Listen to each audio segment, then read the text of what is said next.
up suaranya ya. Ya Nabi salam alaika. Kita adalah menkirim syariat. Takbir. Allahu Akbar. Bismillahirrahmanirrahim. Assalamualaikum warahmatullahi wabarakatuh. Waalaikumsalam. Alhamdulillahilladzi hadana li hada wa ma kunna linahtadiya laula an hadana Allah. Asyhadu an la ilaha illallah wahdahu la syarika lah wa asyhadu anna Muhammadan abduhu wa rasuluh alladzi la nabiyya ba'da. Allahumma shalli ala Muhammad wa ala alihi wa ashabihi wa man tabi'ahum bi ihsan ila yaumil din. Qala Allah ta'ala fil Qur'anil Karim, a'udzu billahi minasyaitonir rajim. Bismillahirrahmanirrahim. Ya ayyuhalladzina amanu taqullaha haqqa tuqatih wa la tamutunna illa wa antum muslimun. Wa fi ayati ukhra inna a'tainaka al-kautsar fasholli li rabbika wanhar inna shani'aka huwal abtar. Alhamdulillah, bersyukur kita kepada Allah Subhanahu wa taala azza wa jalla. Pagi ini Allah hidupkan kita setelah Allah matikan, ya Pak. Doanya itu alhamdulillahilladzi ahyana ba'da ma amatana wa ilaihi nusyur. Dalam satu hadis Rasulullah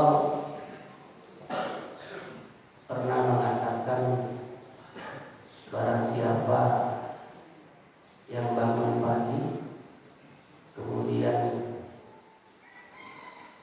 dia dapati dia aman, rumah tangganya aman, masyarakatnya aman, kemudian sehat badannya, cukup makannya untuk satu hari itu, pakaan nama hijatul dunia, maka cukuplah dunia itu jadi milikmu. Man asbaha minkum aminan bisyirbi mu'afa bi jasadi indahu qutu yaumi pakaan nama hijatul dunia. Ya, jadi itu sudah menjadi modal besar. Bangun pagi sehat badan kita, keluarga kita aman-aman aja Pak.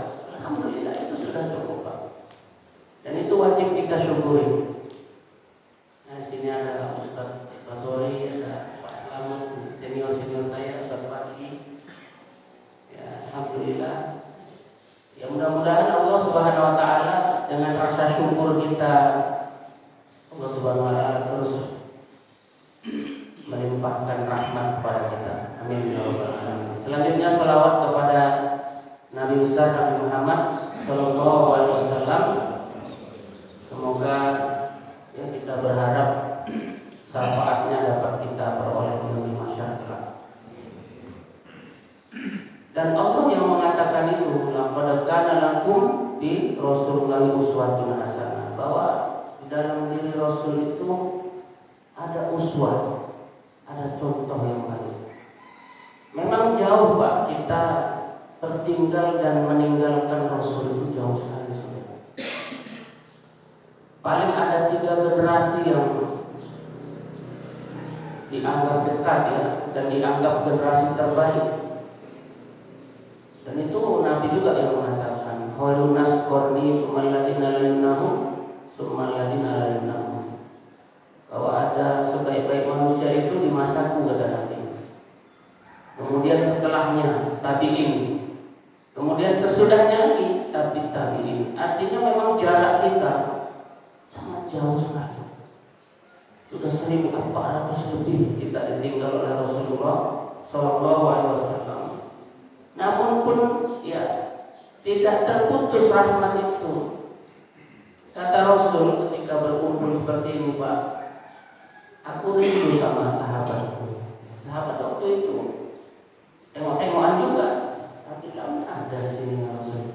Kenapa mesti ada sahabat yang lain dirindukan? Siapa gerangan itu? Ternyata yang disebutkan Rasul insya Allah adalah kita. Aku rindu kepada sahabatku, kepada saudaraku, mereka yang tidak bertemu langsung dengan aku, namun beriman kepadaku. Ini kan luar biasa, Pak. Kita tak bertemu dengan Nabi kita, tak bertemu dengan Rasulullah SAW, namun kita punya keyakinan dan itu kita ikrarkan itu. Asyhadu an la ilaha illallah wa asyhadu anna Muhammadar Rasulullah. Ini kita bawa sampai kita nanti meninggal dunia. Wala tamutunna illa wa antum muslimun. Hari ini luar biasa. Propaganda, ya, kemudian pembunuhan karakter. Memang dari dulu Rasulullah SAW ini tidak dibunuh baik karakternya ataupun fisiknya. Ada paham-paham yang ingkar sunnah, tak percaya dengan Al-Quran. Sekarang lagi heboh ya, Al-Zaitun. Sudah lama itu sebenarnya. Tadi cerita Pak Selamat. Tapi mereka di backing oleh kekuatan besar. Dan mereka siap, andai kata negara ini kolap, chaos, maka mereka siap untuk menggantikan kepemimpinan. Karena mereka sudah 1.200 hektar lahan yang ada di sana, dan mereka sudah punya divisi-divisi. Ini memang berafiliasi dengan pemahaman Isa Bugis.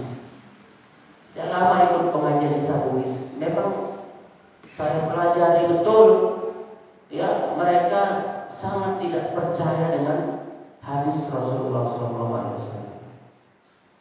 Dianggap itu adalah karangan manusia. Nah, itu kan Bukhari, Muslim, An-Nasai, Ibnu Majah. Nah, itu kan mereka hanya mengira-ngira saja. Nah, yang betul itu adalah Al-Quran. Mereka memang juga pakai Al-Quran, tapi mereka tafsirkan sendiri tanpa ada etika dan adab menghargai pendapat para ulama, sehingga terjadilah penyimpangan-penyimpangan. Nah, maka tantangan kita ini semakin berat. Sekarang kita memang sudah dijauhkan dari agama, anak-anak kita sudah dijauhkan dari agama. Ini luar biasa. Nah, maka semakin hari ini Pak Selamat, tugas kita ini semakin berat. Tugas kita semakin berat. Karena semakin hari bukan semakin baik. Apa kata Nabi saya di al-umat di zamanun ilal ladina ba'dahu sahrun. Tidak akan datang satu zaman, melainkan zaman yang akan datang itu akan lebih jelek dari yang setelahnya. Jadi zaman yang akan datang ini, ke depannya itu, Pak, itu tidak semakin baik. Artinya memang kesempatan kita juga lah untuk berjihad, untuk berjuang, untuk melakukan amal kebaikan di akhir zaman seperti ini. Luar biasa. Tidak main-main. Dan ini prediksi dari Rasulullah SAW. Umat Islam seperti buih di lautan, jumlahnya banyak, tapi terombang-ambing, tak punya kekuatan. Memang sekarang terjadi. Kita sedang berada di fase, di zaman yang hari ini sudah diprediksi oleh Rasulullah SAW. Dua penyakit manusia, hubbud dunia wa khawfatul maut. Cinta dunia terlalu berlebihan dan takut akan kematian.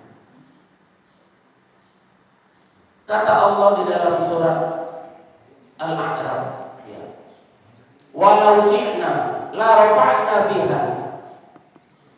Kalau Allah mau berkehendak kita ini beriman, dinaikkan derajat kita, bisa, mudah saja. Namun kata Allah, walakinnahu akhlada ilal haq wattaba'a hawa. Akan tetapi manusia itu cenderung dia kepada dunia dan terlalu memperturutkan hawa nafsunya. Jadi betul antara hadis Nabi tadi, cinta dunia dan takut mati. Kalau di dalam Quran dikatakan ahla dan ilhad, kita itu condong kepada kehidupan dunia, kemudian terlalu memperturutkan hawa nafsu, ini adalah penyakit akhir zaman. Sebenarnya sudah dari dulu. Ya. Namun memang luar biasa. Hari ini kita dipertontonkan di media dengan suasana seperti itu. Anak-anak kita lihat sinetron, sinetronnya naik mobil, turun. Ada orang kaya pergi ke sana kemari. Dipertontonkan sehingga dia bilang sama maknya, mak, kita nggak bisa kayak gitu mak, kayak yang di TV itu. Kan enak mak, jalan-jalan naik mobil. Permusuhan, kedengkian, itulah yang selalu dipertontonkan di depan mata kita. Ini zaman luar biasa, pemutarbalikan fakta. Pahlawan bisa jadi penjahat, penjahat bisa jadi pahlawan. Media bukan kita pak yang menguasai, tapi kita lah yang membesarkan media itu.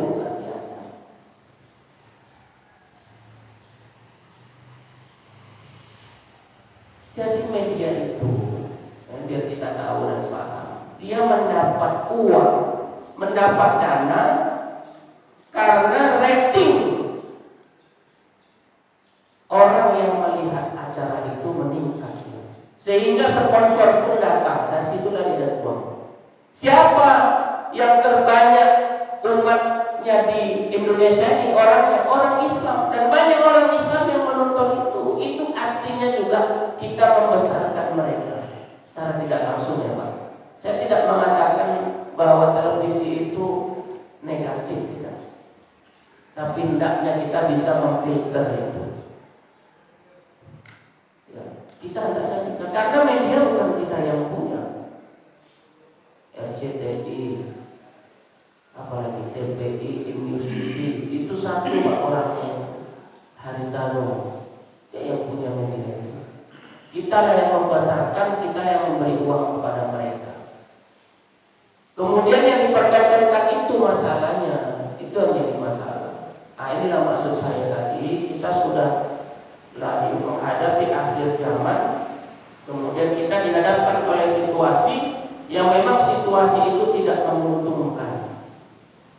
Kebaikan itu kalah dengan kejahatan yang besar. Maka ciptakan kebaikan-kebaikan yang banyak, sehingga keburukan itu akan sirna dengan sendirinya. Nah, ini kita berada di bulan Zulhijjah. Kalau kalender saya di di handphone, ya kita sudah masuk tanggal 7 ya Pak. Ustaz alhamdulillah mengambil puasa yang 10 hari Ustaz, sampai tanggal 10. Nah, memang ini bulan luar biasa, apalagi di awal-awal tanggal atau di tanggal 1 sampai tanggal 10. Nah, ini saya hanya mengingatkan bahwa ibadah kita yang kita lakukan itu jauh ya, dicintai oleh Allah Subhanahu wa taala daripada di bulan-bulan lainnya. Nah, ini keutamaan. Ya, saya bacakan hadisnya. Kata Nabi, "Ma'min ayami amal sholih ahabbu ila Allah min hadhil ayam." yakni ayamun asyar. Sahabat bertanya, "Qalu ya Rasulullah, walal jihadu fisabilillah?"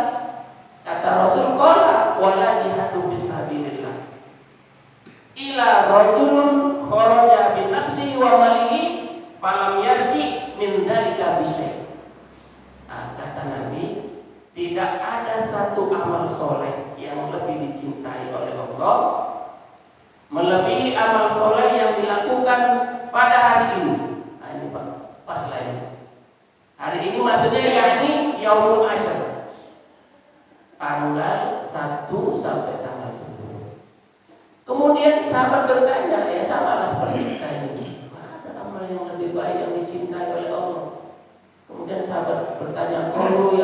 Rasulullah wala jihadu fisabilillah, walaupun kami itu jihad fisabilillah, karena setahu pemahaman para sahabat, amal yang paling baik itu Pak, yang paling tinggi di dalam Islam itu adalah jihad fisabilillah. Rasul membedakan, qala wala jihadu fisabilillah. Ya betul, jihad fisabilillah, walaupun jihad fisabilillah itu masih kata, kecuali ada syaratnya. Ila rajulun kharaja bin nafsihi wa mali falam yarji min dzalika bisyai, kecuali ada seseorang yang dia keluar untuk berjihad dengan membawa hartanya, dengan membawa dirinya, kemudian tidak kembali dia falam yarji, tidak kembali membawa sesuatu. Artinya apa? Dia mati dalam keadaan jihad fisabilillah. Artinya kebaikan amal yang kita lakukan di bulan ini sama dengan jihad fisabilillah dan mati dalam keadaan perang. Itu luar biasa. Cuman sayangnya ya para ustaz jarang yang menjelaskan keutamaan ya awal-awal bulan Dzulhijjah ini, Pak. Yang sering kita dengar yang dikaitkan dengan surat Al-Fajr, ya wal fajr walayalin ashr. Ada 10 malam terakhir itu, yaitu dikaitkan dengan bulan Ramadan. 10 malam terakhir di bulan Ramadan. Ya, maka Ibnu Qayyim mengatakan kalau dikaitkan dengan keadaan malamnya, maka ayat ini ya itu untuk malam bulan Ramadan, 10 malam bulan Ramadan. Namun bila dikaitkan dengan keadaan siangnya, maka ayat ini dikaitkan dengan 1 sampai 10 di awal bulan Dzulhijjah. Jadi dua-dua kena. Nah, ini luar biasa. Nah, jadi artinya apa? Kita masih punya kesempatan untuk melakukan amal. Ya.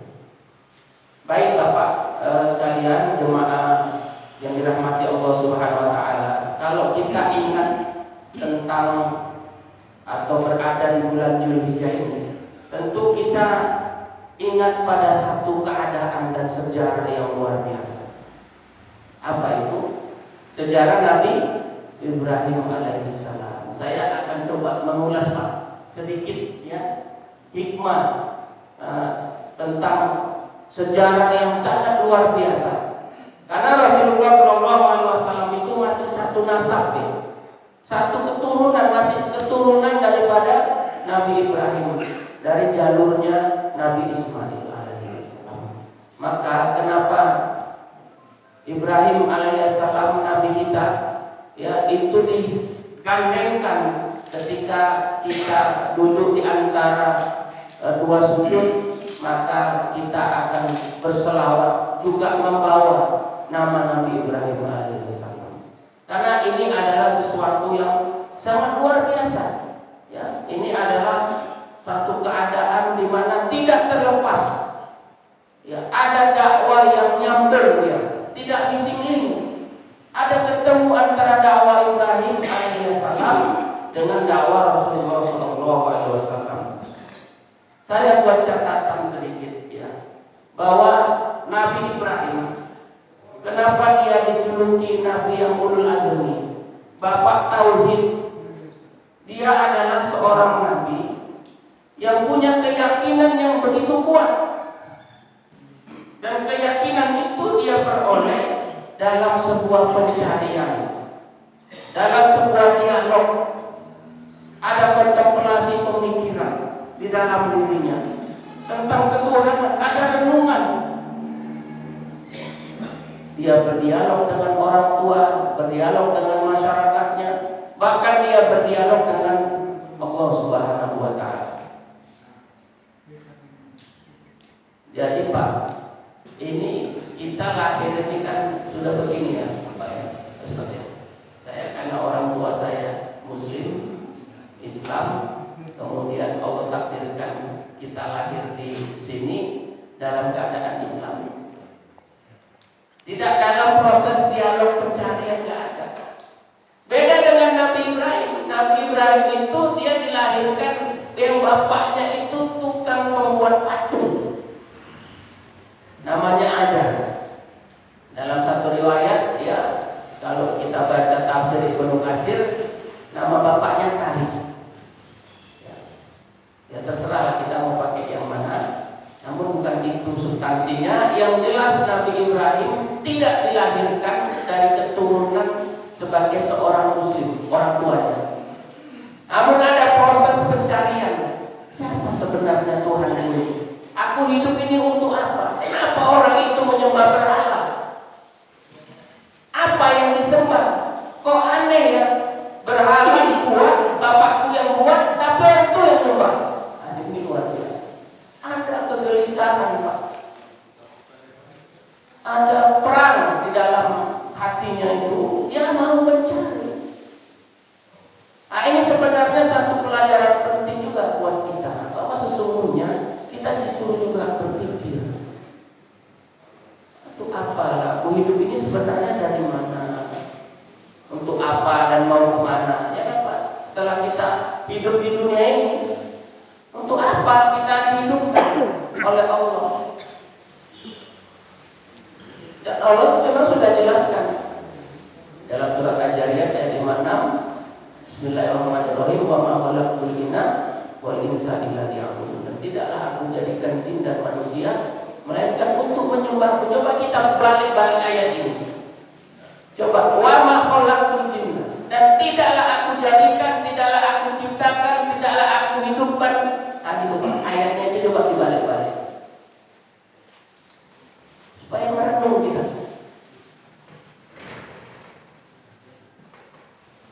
Ya. Tidaklah aku ciptakan, tidaklah aku jadikan, tidaklah aku hidupkan. Ya. Jin dan manusia ilah kecuali untuk menyembahku. Artinya apa? Allah menciptakan kita, menghidupkan kita memang untuk ibadah. Berarti gini, nah kita mikir sendiri. Berarti kalau hidupku tujuannya diciptakan, dihidupkan itu untuk ibadah, berarti kalau kita hidup tak mau ibadah, sama dengan halnya orang yang mati. Karena lawan daripada hidup itu adalah kematian. Artinya apa? Kalau tujuan Allah Subhanahu wa taala menciptakan kita untuk beribadah kepada Allah Subhanahu wa taala, tujuan yang menjadikan kita untuk pengabdian kepada Allah Subhanahu wa taala, maka kalau kita hidup tidak mau mengabdi, tidak mau beribadah, itu sama halnya kita menjadi orang mati. Ini kan berpikir, Pak. Proses berpikir. Nabi Ibrahim itu begitu, Pak. Dia itu suka berpikir merenung. Dia cari Tuhannya itu. Ya ketika matahari terbit dari sebelah timur, dia bilang sama Allah, sama dirinya, oh mungkin inilah Tuhan, indah besar. Ya, sore pun datang, matahari tenggelam, dia mengatakan, masa Tuhan tenggelam? Setelah terbenam matahari, datanglah malam, kemudianlah bertabur bulan dan bintang. Dia mengatakan, oh inilah Tuhanku. Dia terang, besar, menerangi alam sekitar. Kemudian malam berlalu, pagi pun datang. Kemudian dia mengatakan, ini dia bukan Tuhanku. Dia adalah, pasti ada yang menciptakan. Nah, jadi itu hasil dialog, hasil renungan. Jadi kita ini, Bapak-bapak sekalian, cobalah dalam satu renungan, bangun kita tengah malam, bertafakkur kita, merenung kita. Sebenarnya untuk apa aku hidup ini? Setelah ini mau kemana? Ada pertanyaan yang mudah tapi susah dijawab. Sesungguhnya setelah kehidupan pasti ada kematian. Namun seolah-olah tingkah pola manusia hidup kaum muslimin, banyak masyarakat kita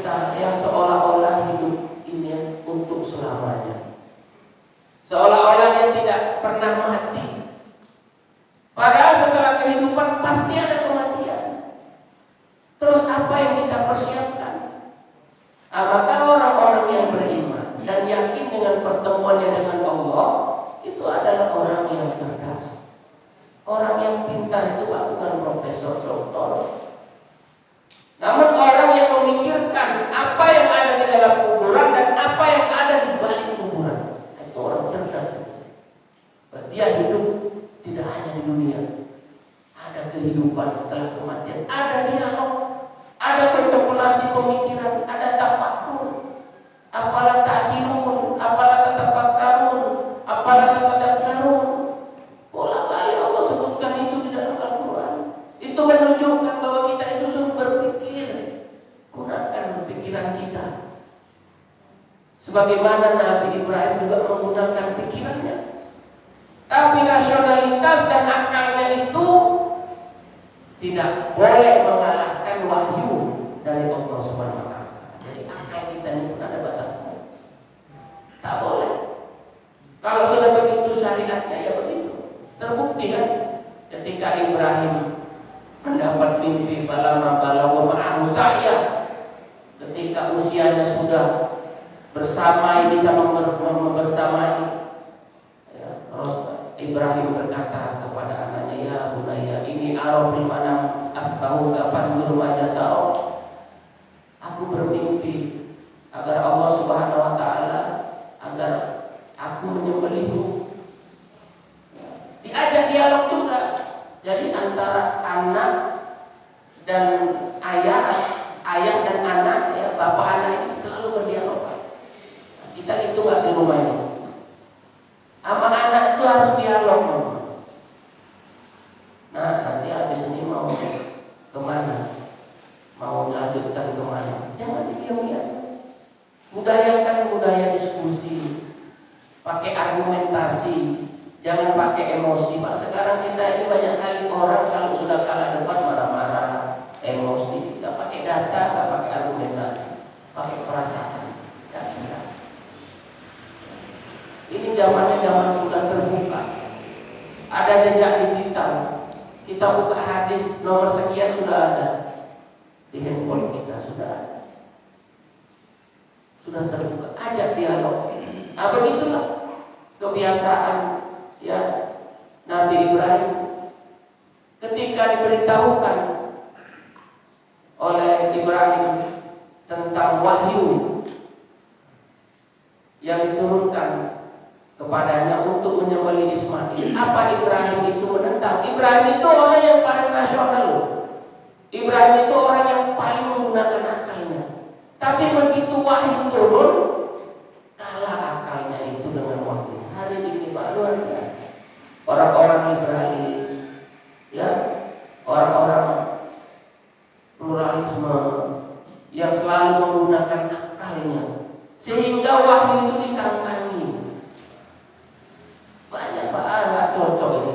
Hukum warisan itu nggak cocok lagi. Sekarang udah banyak orang yang menentang bahwa warisan itu sudah nggak relevan lagi. Pembagiannya harus sama rata. Yang perempuan harus lebih besar. Sudah nggak relevan lagi. Ini hati-hati Pak. Ini perang sangat luar biasa. Buat pikir, perang pemikiran. Kalau nggak kuat akidah kita, ibadah kita, tauhid kita, ilmu kita, maka pasti kita akan terbawa oleh arus dan narasi yang mereka lakukan. Luar biasa. Jadi biasakan dialog. Ya, Ibrahim itu orang yang paling rasional. Namun begitu ada perintah dan dia yakin ini wahyu Allah Subhanahu wa taala, maka ia menjalankan perintah itu. Kata Ismail, Nabi Ismail, ya, af'al ma tu'maru satajiduni insyaallah minas sabirin. Ya Allah, ya ayah, ya abah, kalau memang itu perintah Allah, ya maka lakukan saja. Mudah-mudahan kau mendapati aku sebagai orang yang sabar. Luar biasa. Dialog antara anak dan ayah, sama-sama seorang nabi, Nabi Ismail. Dia adalah calon nabi, masih muda, usianya baru 7 tahun, ya, namun tauhidnya sangat luar biasa, ya, sehingga Ibrahim pun akhirnya mengalahkan rasionalitasnya, mengalahkan akalnya.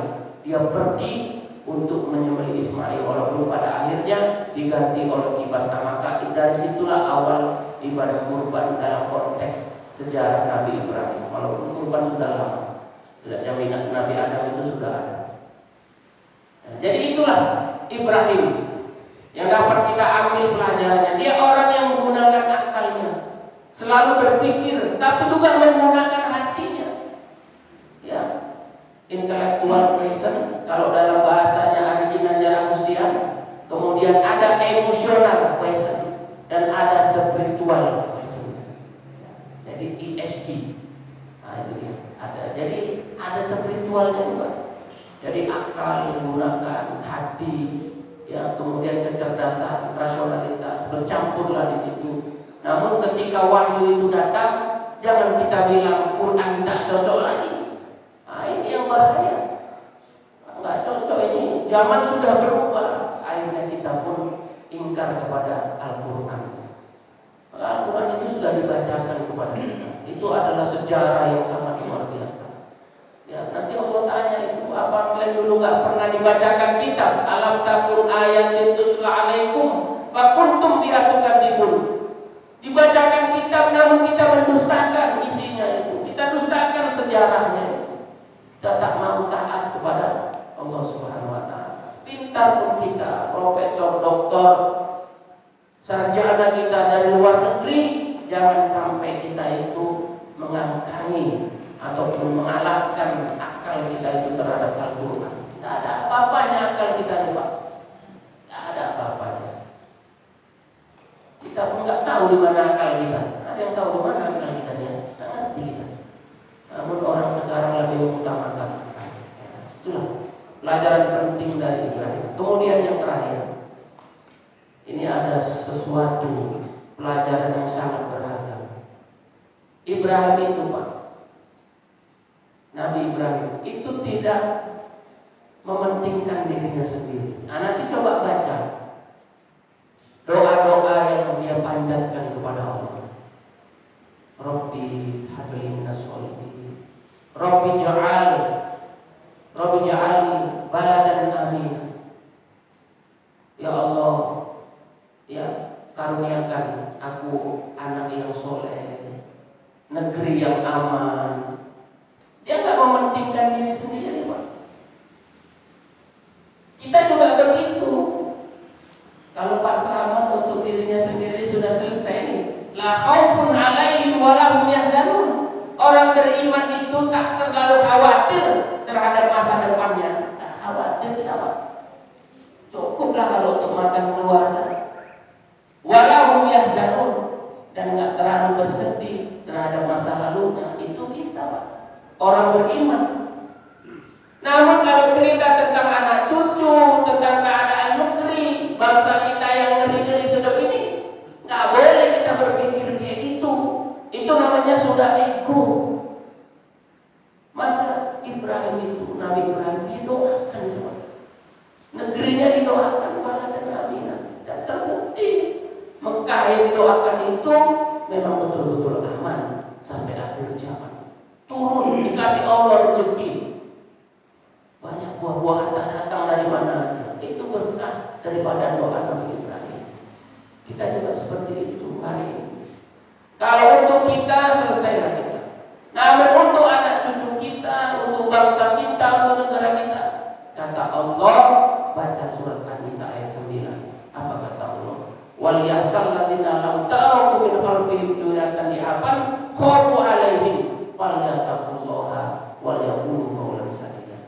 Hendaklah kita itu khawatir nanti di belakang kita itu, sepeninggalan kita itu ada anak cucu kita yang lemah imannya, lemah ibadahnya, lemah akhlaknya, lemah ekonominya. Khawatir. Jangan ego sendiri hidup ini. Maka apa yang dilakukan oleh Pak Slamet itu salah satu kekhawatiran. Saya yakin itu. Karena kalau sudah satu frekuensi pasti ketemu.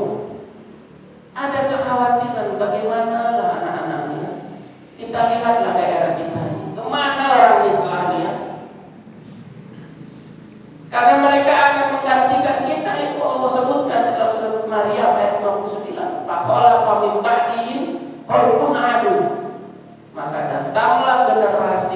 setelah kita ini, di ayat ini umum ya. Ayat ini bisa dipakai di 40 tahun yang lalu, bisa juga di sekarang ini. Maka datanglah pengganti setelah kita ini. Apa kata Allah? Adzabus sholat wattaba'us syahwat. Orang yang meninggalkan sholat dan memperturutkan hawa nafsu. Itulah kekhawatiran. Jangan-jangan setelah meninggal awak ini nanti anakku tak sholat, cucuku tak sholat, memperturutkan hawa nafsu. Coba sekarang Pak, baru-baru ini ya Pak, namanya ya Ustaz ya, kemaksiatan diundang ke Indonesia. Didatangkanlah Pak konser Coldplay yang notabene-nya sangat menjijikan. Allah alam, kayaknya nggak jadi atau jadi itu, tapi sudah heboh, mungkin sudah ribut. Sengaja didatangkan.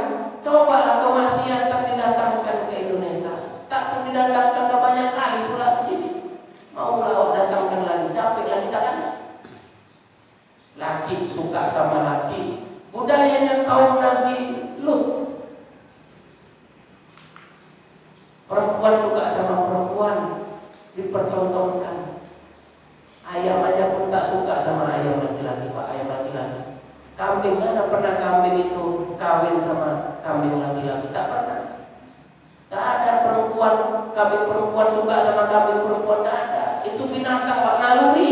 Tapi kita dipaksa hari ini untuk suka sama laki-laki. Luar biasa, dipertontonkan. Apakah semakin mengundang azab Allah Subhanahu wa taala? Maka saya bilang tadi, semakin berat tugas kita dalam segala lini. Bukan hanya dalam konteks pribadi keluarga kita, namun kita bicara lebih besar dalam konteks yang lebih besar terhadap keadaan negeri ini, terhadap keadaan bangsa ini. Luar biasa. Itulah yang dikhawatirkan oleh Nabi Ibrahim. Ada kegelisahan, ada kerisauan. Kalau Ustaz pagi udah risau aja lihat umat Ustaz ya, risauan. Lihat umat ini, kayak mana lah ke depan. Maka orang-orang kayak Pak Slamet ini perlu diduplikasi. Ada copy paste ini. Bapak punya harta ya yang banyak, buat Pak rumah tahfiz, buat pesantren.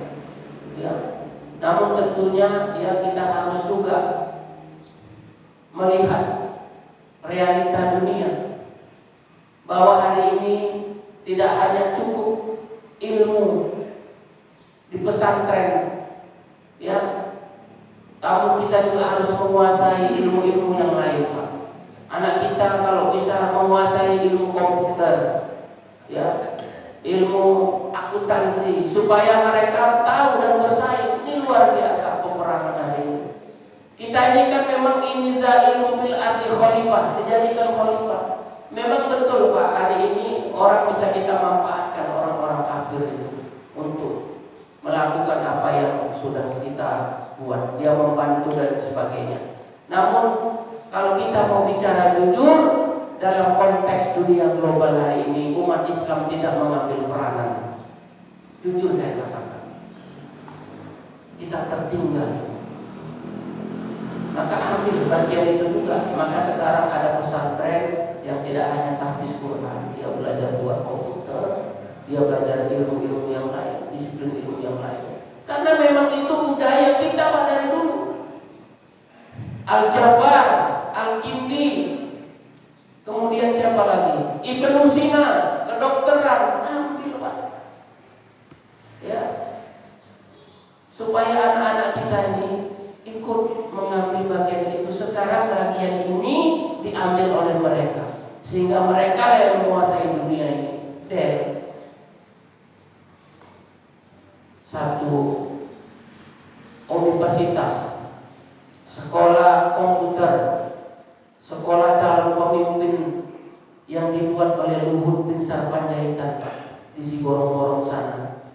Mungkin Bapak pernah lewat, Ustaz juga pernah lewat. Bapak tahu nggak yang mengajar di sana siapa?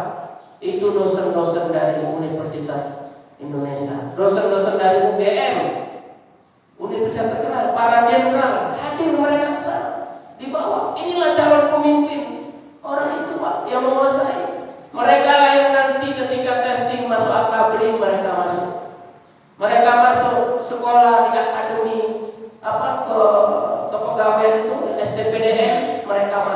di situ. Mereka yang akhirnya menguasai. Umat Islam kemana? Dulu ada Pak di Sibolga yang dibuat oleh Pak Akbar Tanjung. Ya, namun si Sibolga itu, namun sekarang karena Pak Akbar sudah tidak lagi menjadi menteri, nah suaranya sudah, ya, keadaannya sudah menurun.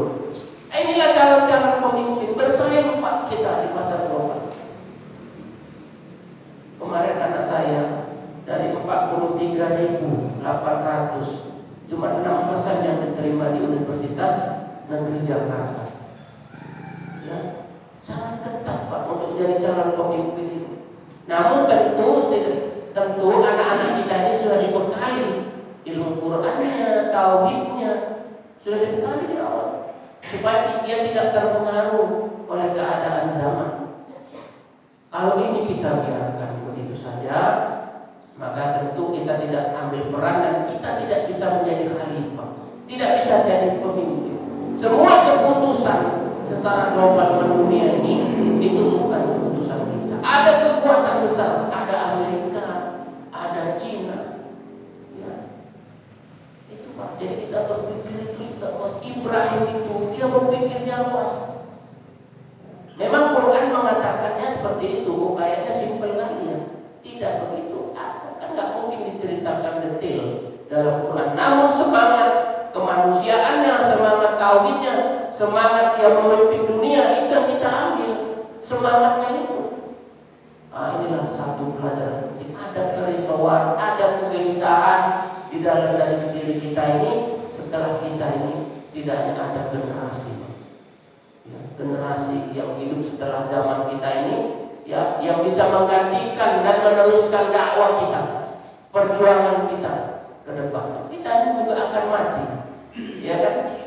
Ini kan sebenarnya kita ini peran pengganti. Setelah ini juga diganti juga peran kita oleh anak cucu kita.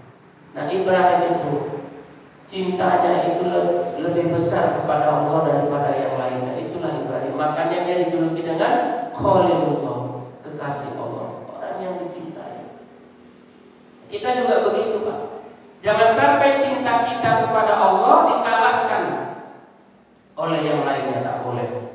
Ya, Allah sebutkan itu nanti buka di surat At-Taubah, Qul in kana aba'ukum wa abna'ukum wa ikhwanukum wa azwajukum wa akhiratukum wa amalu taraktumuha wa tijaratun tahsawnaha kasadaha wal masakin tardawnaha ahabbu ilaikum minallahi wa rasul wajahidu fisabilillahi fatarabbas hatta ya'tiya al-amr. Kata Allah, katakanlah jika bapak-bapakmu, anak-anakmu, ya, temanmu, istrimu, keluargamu, harta yang kamu usahakan, kemudian tijarah, perniagaan yang khawatir kamu akan kerugiannya, wal masakinu tardawna, tempat tinggal yang kau ridho, yang kau cintai, ahabbu minallahi ilaikum, ahabbu ilaikum minallahi wa rasul, lebih kau cintai daripada Allah dan Rasulnya, wa jihadu fisabilillah, dan berjihad di jalan Allah. Apa kata Allah? Maka rabbah kata yang diambil. Maka tunggulah aku mendatangkan keputusan itu. Nah, maka tak boleh untuk ngetes kita cinta sama Allah apa enggak Pak. Nah, tes saja nanti siang.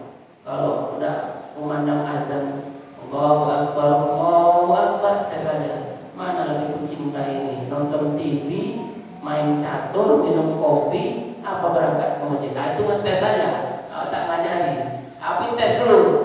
Bila tak ada uzur syar'i, ya, ada suara azan kumandang, ya, kita sholat berangkat untuk berjamaah. Nah, itu ya, dites dulu. Nah, jadi kalau seandainya kita mau tes, kita mana yang lebih kita cintai ini? Ibrahim itu Pak, kurang apa? Nabi Ismail 86 tahun. 86 tahun dia menunggu itu. Namun begitu datang perintah Allah dan dia lebih bercinta kepada Allah, maka Ibrahim yang sangat dia sayangi, sangat dia cintai, akhirnya pun dipersembahkan untuk Allah Subhanahu wa taala.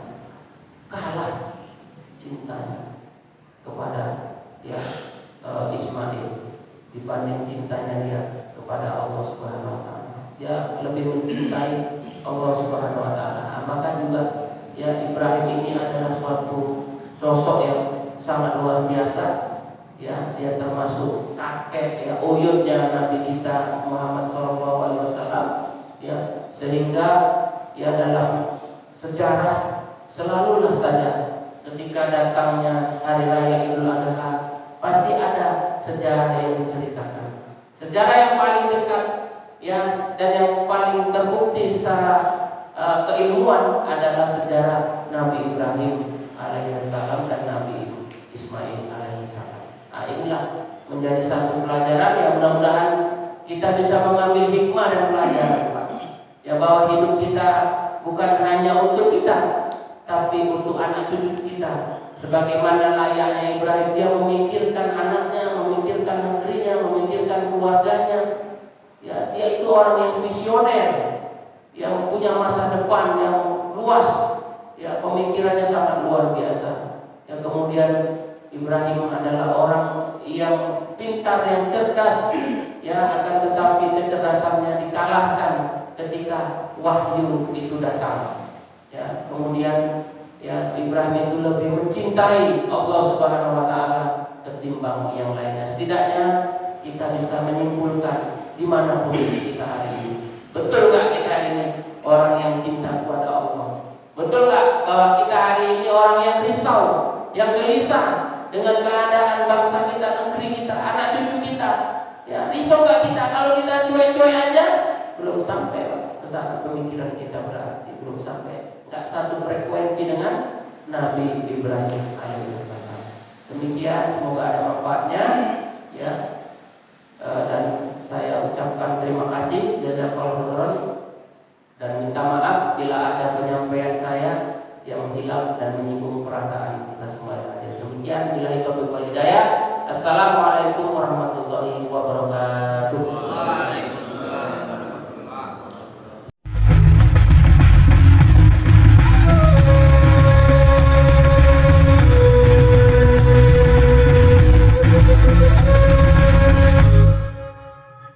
Jangan lupa, supaya channel ini bermanfaat, padamkan warna merah. Klik subscribe, subrek.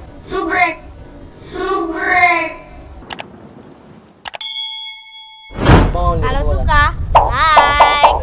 Jangan lupa bagikan ke sahabat dakwah dengan cara share video ini. Komen di bawah ini ya teman-teman.